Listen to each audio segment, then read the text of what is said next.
I'm your brain coach, Jim Kwik, and in this session, we are going to talk about overthinking and making mistakes. You know, I believe that thinking is good, but overthinking could end things before they even start. A lot of people struggle with analysis paralysis. They want things to be perfect, so they never take the step. So it ends before it even starts. It's because why? We're fearful of making a mistake. We don't want to look bad. We don't want to be criticized for our actions. And remember, modeling children who are wonderful learners, children aren't scared of making mistakes, right? They understand that mistakes are stepping stones to something bigger or something better. If you've ever watched a child learn how to walk or learn how to talk, they fail most of the time. They fall, they fumble. How many times does a child fall in order to learn how to walk? Hundreds and hundreds of times, but never after the 75th time do they say, okay, that's it. I'm just not going to walk. Children don't do that. They keep on going until they get the result. But adults, when it comes to learning and trying new things, thinking in different ways, they'll try it once and they're just like, oh, because they didn't get it perfect, and they just stop and they shrink. And in this world, you don't want to shrink, right? You don't want to dim your light just because it's shining into somebody else's eyes. You want to inspire them with your grit, with your grace, but you have to overcome this fear of looking bad. You know, I get to work with a lot of Hollywood actors. Many of you know, if we follow each other on social media, I get to work with individuals like Jim Carrey. And when I was training with him at his home, we were taking a brain break and we were in his kitchen making his favorite brain foods. And while we're doing that, I asked him a very simple question. I was like, why do you do what you do? Why are you so extreme on camera? And he was like, Jim, I'm glad you asked. The reason why I do that is because I want to give people permission who are watching. I want to give them permission just to be themselves. He calls it freeing people from concern. That's really his religion. He wants to free people from the concerns of others. Because when you're always trying to mold yourself to fit into a box and you're living your life that way, then you are limited by other people's expectations, by their opinions. And that's one of the fastest ways to slow down your progress, slow down your growth, slow down your thinking. And so here's the reality, and it's not fun to think about, but I want you just to imagine, if you're fearful of other people's expectations or their opinions or how you're gonna look. I spend a lot of time with seniors. I lost my grandmother to Alzheimer's, and going through that process, I spend time at senior centers, I speak to caregivers, and part of it is I love hearing stories because, you know, people have an incredible amount of history through generations. I love learning from that wisdom, and I love helping people to polish off their own memories. But the other thing I hear in those situations is I hear a lot of regret. Things that they wish they would have or could have done. And life and living towards your dreams, it can be scary, but you know what's scarier? Regret. And at that point, you hear the biggest regrets people have is somehow they shrunk their life to fit into the expectations or opinions of somebody else. But here's the reality. If you fuel your life by the expectations and opinions of other people, you're gonna run out of gas.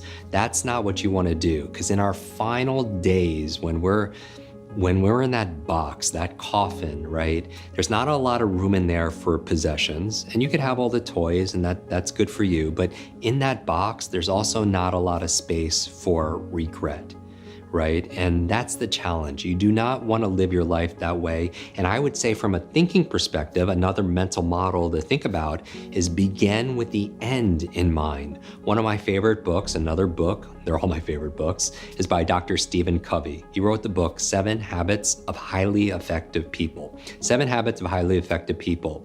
And the 7th habit, by the way, is sharpen the saw. That if you have all this wood to cut and you have a dull blade, you want to sharpen that saw first. You don't want to struggle and suffer and use up a lot of time and focus and energy and have all that angst and pain when you could sharpen your saw. That's smart, doing that first. So that's what we're doing right now. But another habit of highly effective people is begin with the end in mind. What do you want people to say about you when you pass? I mean, it's not a comfortable conversation, but I'm your coach here. I don't want to tell you what you want to hear. Maybe put yourself in a situation where you're doing this thought experiment where you're thinking, how do I want to be remembered? And then live your life that way. And part of it is, if you know you're gonna have regret at the end of your life, then why not do that now? You got one life. Why aren't we running towards our dreams like we're on fire, right? This is the time to do it, all right? And so one of the things that keeps us from doing that, other people's opinions, other people's expectations, because at the end of our life, other people's expectations, their opinions, our fear of that, none of that's gonna matter. What's gonna matter is how we lived, of how we loved, how we laughed, how we learned. Those are the things that are gonna matter, so why not do that now? Forget about other people's opinions, because everybody's gonna have an opinion about your life, so you might as well live your life. I want you to have this thinking belief that there's no such thing as failure, there's only feedback. You don't fail, there's only failure to learn something. And feedback is the breakfast of superheroes, right? You wanna get that feedback so you can adjust. And so when you're making mistakes, the attitude I would have is this. I would try something at least 3 times. Try it once to get over the fear of it. Try it again to get decently good at it. And try it a 3rd time to see if you enjoy it.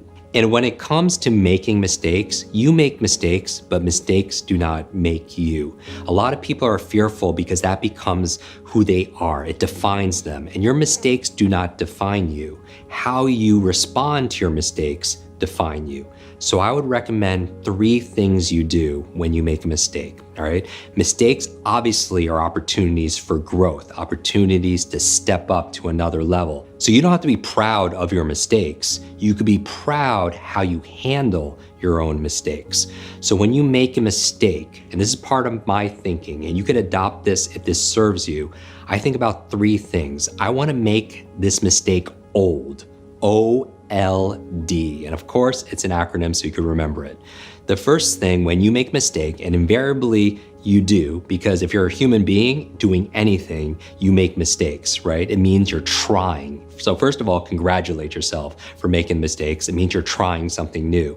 But when you do make a mistake, make it an old mistake, OLD. What does the O stand for? The O stands for own it. You wanna own that mistake. You make a mistake, own it. Do not blame somebody else for that mistake. You take responsibility for it. The L in old stands for learn. You wanna learn from your mistakes. That's why you make mistakes, to get feedback so you can make better decisions moving forward. And so why do you make mistakes? You go back and you analyze and you reason and you put on your different hats and you look at it so you can learn from it, so you get that lesson. And finally, the D in old, the O is own the mistake, L is learn from it, the D is don't repeat it. Don't repeat the mistake. Because if you're doing something, let's say you are in a relationship and you start dating this person, you make the same mistake and then you do it again and again. That means you didn't learn from it. Or if you learned from it, you didn't really get it because you're repeating it. Some people tend to make the same mistakes in their business. And there's this quote that we're all familiar with about insanity. Right? What's insanity? It's doing the same thing over and over again, expecting a different result. I don't think that's insanity. I think it's just bad learning, a bad memory, because you're not learning from the mistake and you're repeating that mistake. So I would say the D is don't repeat it, because if you do it once, it's a mistake. But if you do it constantly, then it's a decision. So don't repeat the mistake, because that is insanity. So I'm giving you this tool as a power, a superpower to free yourself from the expectations of others. Remember this, don't take criticism from someone you wouldn't take advice from. This is the thing when it comes to performance. You can learn from people, right? You could get feedback, you could get advice from mentors, but remember, your life is your own and it's your responsibility. Now, this was a heavy lesson, but I wanted to introduce you this concept because I feel like a lot of our thinking is shrunk, or we shrink in our behavior because we don't want to fully express ourselves because of the fear of making mistakes, the fear of looking bad to other people. But remember that child, in order to learn to walk or to talk, they fall. And it's the strength of getting up that makes you strong to accomplish your next goal. It's not the point of falling. The people who fall the most and get up are stronger than people who never fell. You have to take those steps.